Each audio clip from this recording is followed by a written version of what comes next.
Hello, good morning, Lo. Hello, good Kumusta na, morning. Lo? Nagbibihis pa si Lolo. Asan ang mga kasama mo? Ha? Mga kasama mo?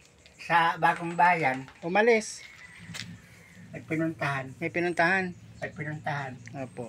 Ano po, ito po yung babasahin nyo. Ha? Yung ni-request mo po itong babasahin. Tumupasan yan. Ito po ay libro ni Sir Ruel. Si Sir Ruel po ang mismong Pasan yun, ha?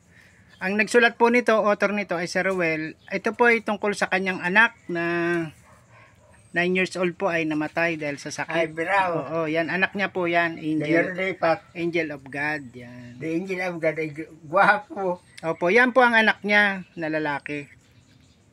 Matagal na po yan. Engineer. Opo, igin po yan. Anak. Kamukha ni Engineer natin. Opo, kamukha din. May mga picture po siya dyan sa loob. Makikita niyo. Marami yung picture. Ito po ay libro na binigay sa akin ni Sir Ruel. Arnold, pangalan ko po. Help you, no, my son. Yan. Tapos ilagay niyo lang tong yung card kung saan huling binasa. May mga picture. Yan siya Yan. May mga picture Basahin siya ko, dyan. di? Opo. Basahin niyo po yan at pag natapos niyo na po ay kukunin ko po uli para bibigyan naman natin ng pagkakataon yung iba na makabasa ng buhay po at yung mga sulat ni Sir Ruel. Sumama mo di. Hindi po, napulot ko lang yan. Napulot. Bonita, bayrante. Napulot lang po yan, matanda na siguro yan, wala na. Pang-ipit lang yan, bookmarker, kung saan kami. Bookmarker na lang yan. Ayan, marami kayong matututunan dyan sa... Tapos sabihin niyo po sa akin kung ano yung mga natutunan niyo. Tapos na yung sa iglesia. Sa iglesia. Sige po, mabuti po yan. At meron kayong libangan dito. Ayan, shoutout po kay Sir Ruel Lipat at na tumutulong ng patuloy kay Lolo Juscoro. At shoutout din po kay Ma'am Rosalie Mix Vlog na patuloy rin pong tumutulong at nangungumusta, nagkikare sa kalagayan po ni Lolo Juscoro. Kasi po wala po ito si Lolo na anak, asawa, kapatid na lang po natitira niya. Ayan, si Lola Dory. Ayan po yung mga gamot na natitira niya, binili po natin. So meron pa pong konti. At pag naubos po yan, ay bibili po uli natin. Shoutout po kay Ma'am Rosalie Mix Vlog. Ayan. Sana po ay basahin nyo po yan para hindi kayo mainip. Basahin ko to.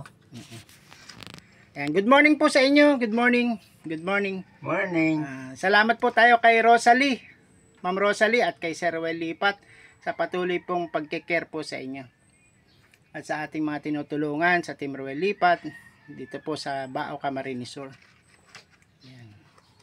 Konting-konti na lang yung sugat niya, Konting-konti. Sabi nga ni Gloria. Oo. Sabi nga ni Gloria, wag ko na daw babalutin paggabi. Oo, wag na. Tuyo na naman Nagpapalit na lang ng balat. Balat sabi na ko, paano pag dinagyan ng gamot? Lagyan lang. Paggabi, balutin kasi baka kagatin ng lamok. Oo. Pag daw, di ko binabalot. Konti na lang. Makakagala-gala ka na uli kay Mercader, sa mga friends mo. Babalik na yung normal mong buhay. And so yan po, maganda pong basahin po yan. Ako po yung na-touch, na-inspire, nakaka-inspire po yung kwento niya. Ayan, pag kayo po ay may cellphone na, marunong ba kayong gumamit ng gantong cellphone? Ha? Marunong kayong gumamit ng cellphone? Hindi pa. Hindi Pwede kayong manood kay Sir Ruel tuwing umaga, mayroon po siyang live.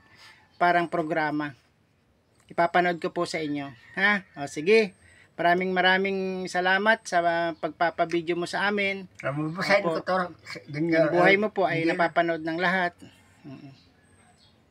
At ang kalagayan nyo po ay alam ng lahat. Isang kwento nyo po ay bukas na aklat sa aming mga manonood. Hindi na din niya. Opo, igin po yan. Anak, igin.